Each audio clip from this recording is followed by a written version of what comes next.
afternoon guys. So, andito kami ngayon sa farm. So, wala kasing kaming magawa sa bahay. At the same time, ka-uwi lang namin. Galing kaming city kung saan may pinuntahan kaming importanteng bagay. So, ngayon. So guys, magandang hapon po sa inyo lahat, no? So ngayon guys, nandito tayo sa Maisan. Kinukuha ko yung mga ganito. Yan, to mga malalaking mais yung kunin natin para hindi sagabal sa pagtubo ng mga original na mga na mais. Oh, yun mais. So ngayon, dito tayo. Yan. Wala kasing ginagawa sa bahay, guys. So ngayon, dito na lang pumunta na ako sa kunting kamaisan, yon. Tangguhan na lang tayo ng ito sagbot o yung sa Tagalog guys, damo. Kunin natin yung mga damo, tsaka yun, tapon natin para mas malusog ang ating mga pananim na mga mais. At higit sa lahat, pag siniswerte tayo guys, malaking makikita din natin dito. Lalo na pag harvest mo, tapos mahal ang kilo ng mais. Yun, Bisaya lang tayo. Mahal ang kilo ng mais, yun. Boom talaga tayo dun. Kasi swerte. Para tayong naka-jackpot. Kaya habang sa maliit pa yung mga mais natin, namin kukunin natin ang mga hindi tumubo na mais. Yan. So ayan, oh. Hanap pa tayo. Ito guys, oh. Yan. Ito, kunin natin to. Hindi naman ito mapakinabangan. Pakinabangan na to pag pagpakain sa kalabaw. Meron naman kaming kalabaw, dalawa. Maliit at saka mag-inang kalabaw. O yun, mag-ina. Yun, no, kita nyo yun, malayo. Kita nyo. Yun, kalabaw na yun. Yun ang kalabaw namin dito. May dalawang sungay. Tsaka may mga paa rin. Ito guys, oh, tulad nito. Ito, malalaki pagtubo nila. Yan. May mais pa, oh. Mais na hindi nakuha pag harvest. Kaya iyon, tumurok. At tumurok, kining tumutubo. Kaya yun ang kukunin natin. Saka salin na rin natin yung mga damo. Tulad dito, mais din, oh. Sayang, magandang mais naman, pero hindi na kasi ito pwede, eh. Sayang lang ang mga abono natin dyan. Ito. Yan. Ito na rin. Salin na rin natin. Saka yung mga malalaking damo guys. Solo ko na lang itong kinukuha kasi yung isa tinamad. Andun sa yun. Budha, payag yun. Ito. Ito. Kunin natin.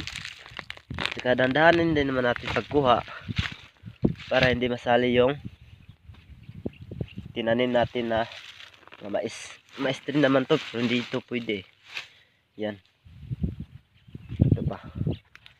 Dami guys. Pag naging farmer kayo guys, lahat para kasi itong love life. Pag wala kang effort, maghihiwalay talaga kayo. Alright. Diba guys? Kailangan din nating mahalin ang sarili nating lupain at pangalagaan. Kasi alam nyo guys, dito tayo kukuha ng mga pwede nating ano ba yun? Dito tayo kukuha at dito din tayo magtanim ng mga palay at saka ganito mais. Para pagdating ng araw may makukuha tayo. Ayun din. Parang magjowa lang yan eh. Nagsisikap ka para makuha mo ang gusto niya. Ay! Joke. Yan naman. Tama naman yan eh. Sa mga lalaki dyan na marami nang sinaktan ng mga babae, para din yan ganito. Igawin mo ang lahat para makuha mo yung gusto mo. Ito. Para kagaya din ito. Ginagawa ko ang lahat para maka-harvest ako. O yan. Di makuha yung gusto ko. Di kasi ako tulad ng ibang mga lalaki. Sorry mga bro, hindi ko naman kasi sinisiraan. Hindi ko nilalata pero bubo lang yung kalokohan. Bubo lang yung iba. Kasi niloloko. Tapos tayong mga loyal nadadamay na rin. Yung mga kalokohan ginagawa nila eh. Ginawa. Yun. Ito guys. Itong damo na to, dito damo. O sa amin sagbot, din sa Tagalog damo. Ayun. Yung camera natin eh, ito. Para ito siyang gamot sa ano basta, yun na. Ito ang pinaka mahirap patayin na damo.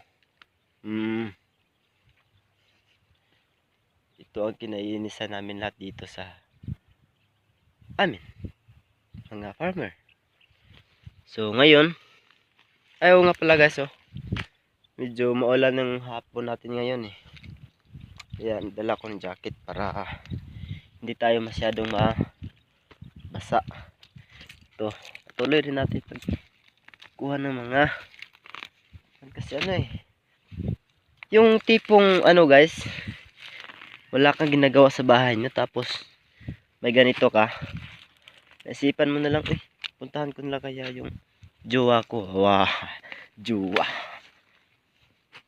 Para may effort naman ako sa kanya at saka may time pa. Ayun. Kinukunan natin ng mga ito. So guys, lipat tayo doon sa kabila kasi mas marami doon ng mahirap patayin na damo eh. So sa susunod naman, dito naman tayo. Ayun. Marami pa tumutubo. Kaya puntahan natin yun guys. Ito guys, so dito tayo dadaan sa palayan. Ginagawang palayan. Nung una, wala pa tong tubig. Ngayon, may tubig na. So pwede na to siyang taniman ng palay. Para kagaya nun, no? May paparating na harvest. Wow, harvest. Yun. Basta yun. Ito yung dinadaanan natin. Pilapil lang to eh. Maliit lang na daan. Yun. Yun siya guys kasi hindi kasi ako marunong mag-Tagalog. Naiinis lang ako sa mga So guys no. Yung ibang mais na nakikita nyo dito. May green yun. Kasi wala nang anuhan guys, basta green. Hindi na tayo papaliwanag na maayos kasi green lang yun. Okay na yun. So ito, kukunin natin dito is ganito ganito. Yan, kunin natin to para hindi sagabal sa pag tanim. Yung matataas yun, marami sila. Kulang nag-isa. Ito, sama rin to. Si yun, ito. Para din tong bulaklak guys, oh. Wow, di ba? Ganda. See? Ganda.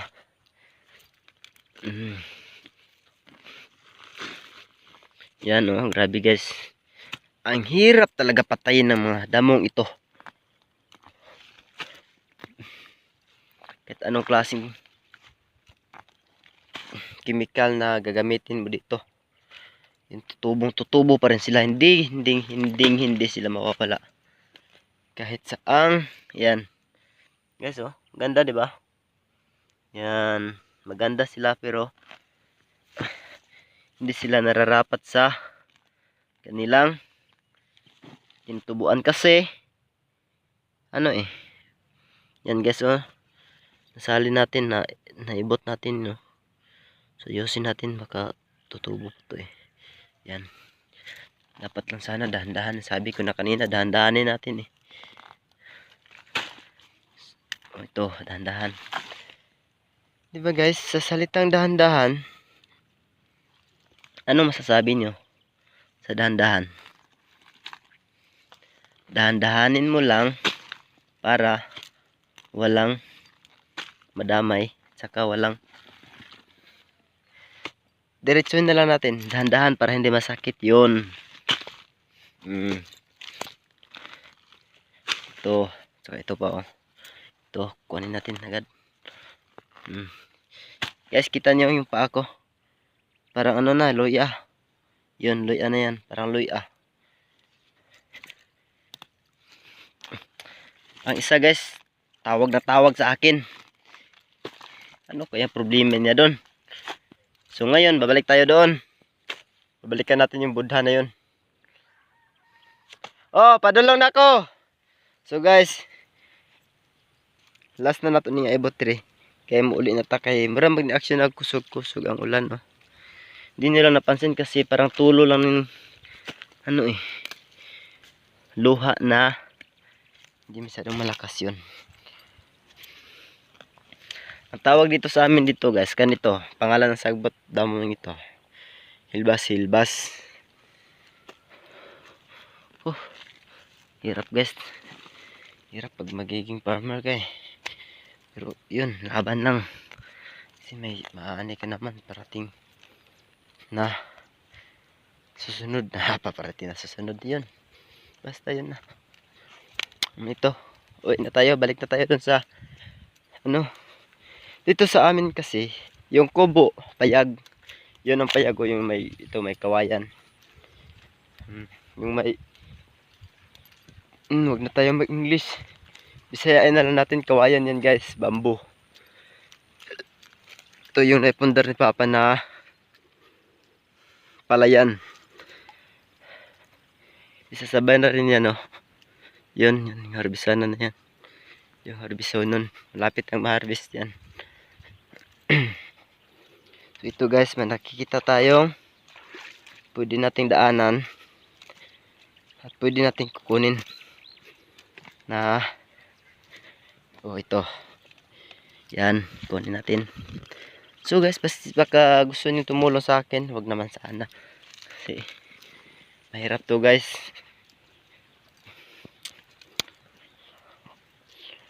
Mahirap talaga maging pogi, diba? So yun, ito mais, pwede rin ito ipakain sa kalabaw. Kalabaw dapat kumain ito para mas mabusog sila, mas marami kasi itong ano guys katas, oh.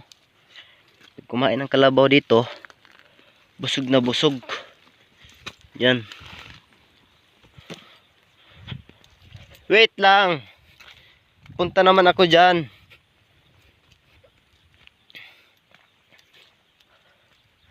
Wala na magdala akong tsinilas. So guys, akong tsinilas, akong sambalikan ha. Para wagid gidala sa usa, wagid siya kaluon ako guys. Ganahan mo na guys. Tsinilas na ako. So akong tiil. Yan. Pati na gawa. Yan, palakad tayo. Punta natin yung usaw. Yun. Galingkod-lingkod lang. Chill, chill.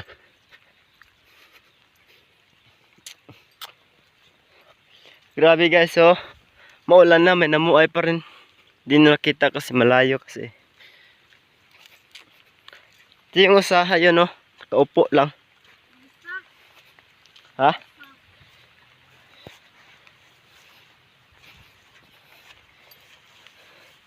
Tama naman yun, usa. Usa ka kasi. So guys, may tubig na, oh. Hugas tayo ng tubig. Guys, pauwi na kami kasi umuulan. So, yun, pauwi na kami. So, I'll show you our way home. Charot!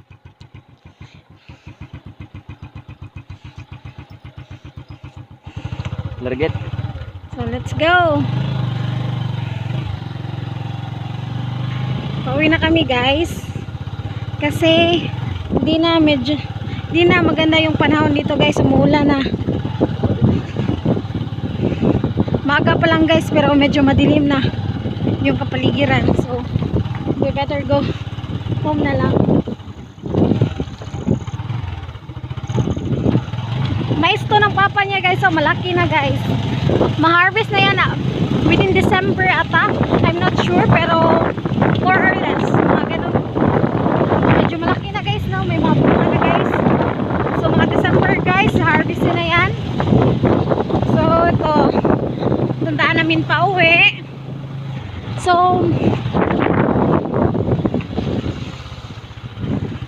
So dito guys, dapat talagang may service or motor, hindi kaya kalabaw kasi it's very important.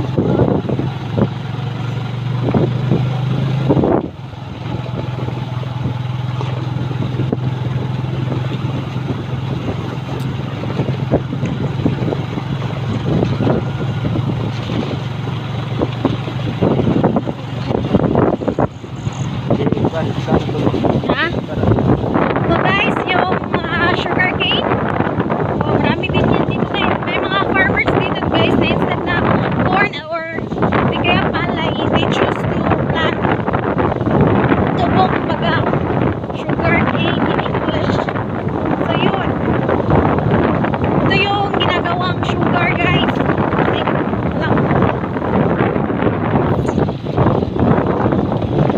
So bukas guys, we'll show you kung paano in-harvest yung yellow corn kasi mag-harvest kami sa bandang doon sa unahan. Medyo malayo pa dito guys. Pupunta kami doon bukas para mag-harvest. Actually guys, hindi namin yun, hindi rin sa kanyang papa, sa ibang farmers yun. But pupunta kami doon para mag-harvest at saka magkaroon lang kami ng amin parte. Charot.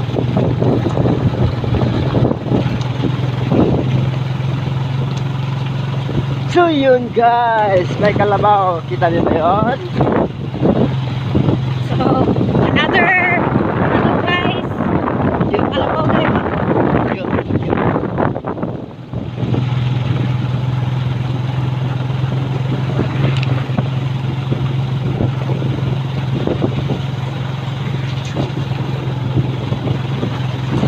Ayun guys, nakikita ko ha.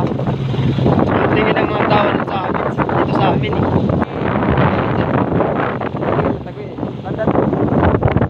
Ha? Ha? No, tabuan mo.